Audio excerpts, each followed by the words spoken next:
नमस्कार व्ह्यूअर्स, मी doctor Balasaheb Shedbale doctor the walker या चॅनेलवरती आपलं सहर्ष स्वागत करतो. आज मी माझ्या शेतामधील सोयाबीनची मळणी केली आणि त्या मळणी केल्यानंतर कोणत्या कोणत्या घटना घडल्या, आम्ही कशा पद्धतीने मळणी केली आणि मला माझ्या क्षेत्रामध्ये किती उत्पादन मिळालं हे पाहण्यासाठी आपण हा व्हिडिओ शेवटपर्यंत नक्की पहा. या व्हिडिओमध्ये आपल्याला मळणीसाठी लागणारी तयारी आणि कशी मळणी केली हे पाहता येईल. यासाठी लागणारे रिकाम्या गोण्या आणि ही सुतळी, गोण्यांची तोंड बांधण्यासाठी सुतळी, जर गरज लागली गोण्या शिवायला लागतील तर त्याच्यासाठी दाभण, ह्या ताडपत्र्या आम्ही यांना आमच्या भागामध्ये ताटकं बोलतो. आपण आपल्या भागात काय बोलता हे कमेंट करून नक्की सांगा. सोयाबीन कापल्यानंतर ती सोयाबीन बाहेर मळणी मशीनपर्यंत घेण्यासाठी ह्या थोड्या साड्या घेतलेत आणि हे सर्व मटेरियल मी गाडीवर बांधून घेतलं आणि मी जायला निघालो.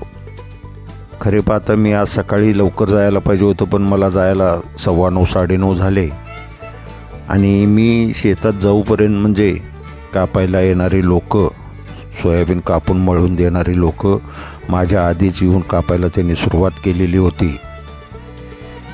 मी जाऊन पाहतो तो लोकांनी आपल्या पहिल्या पाती जवळजवळ निम्म्यापर्यंत आणलेल्या होत्या. सध्या पावसाचं वातावरण आहे, 4 दिवस झालं पाऊस पडतो आहे. दुपारनंतर तर पाऊस मोठा येण्याची शक्यता असते, त्यामुळे लवकरात लवकर जेवढं शक्य आहे तेवढ्या लवकर कापून ते कापलेलं पीक बाहेर घेणे आणि मळणी करून घरी सुखरूप पोहोचवणे या उद्देशानं आम्ही आज थोडे लेबर पण जास्त लावले, मळणी मशीन पण यायला सांगितलं आणि सोबतच कापल्याबरोबर लगेच मळणी करता यावी या उद्देशानं मळणी मशीन पण यायला सांगितलं. अगदी पटपट कापणी आमची झाली आणि कापणी संपवल्यानंतर मी लेबर लोकांना थोडा चहा पाणी घेऊन आलो.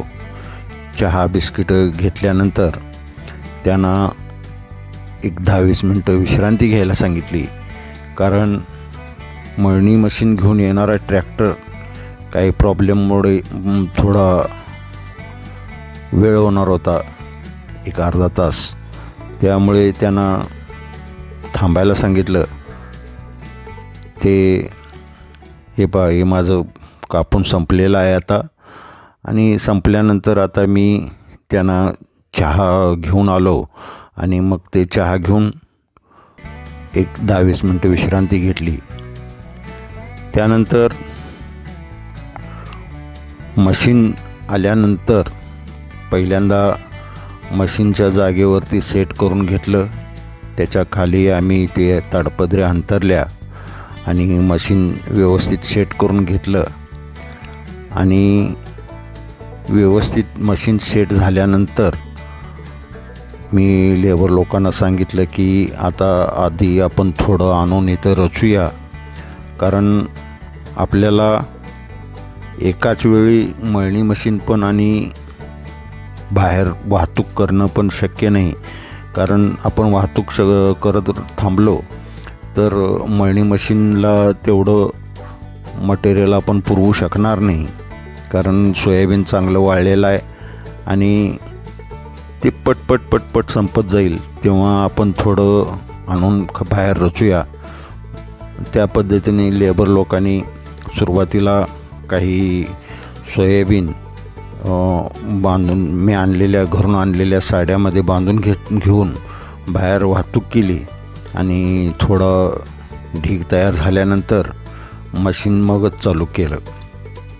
यामध्ये अगदी सोयाबीनची मळणी फास्ट होत होती. सोयाबीन यावर्षी पीक पण चांगला आहे. शेंगा चांगल्या भरपूर लागलेल्या आहेत आणि यावर्षी सोयाबीनला पाहिजे तसा पाऊस पण आहे.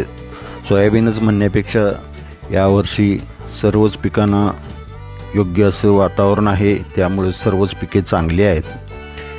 हा सोयाबीनचा ढीग आम्ही थोडा तयार केल्यानंतर सोयाबीन मळणी चालू केली आणि पटपट आवरायला लागलो.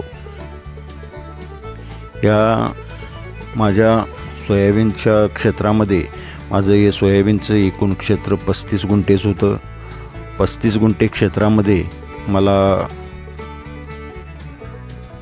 एक टोकाना बोधावरती, म्हणजे आम्ही वरती बोध म्हणतो आणि खाली सरीत लावण होती, वरती बोधावरती एकच टोकना होता माझा.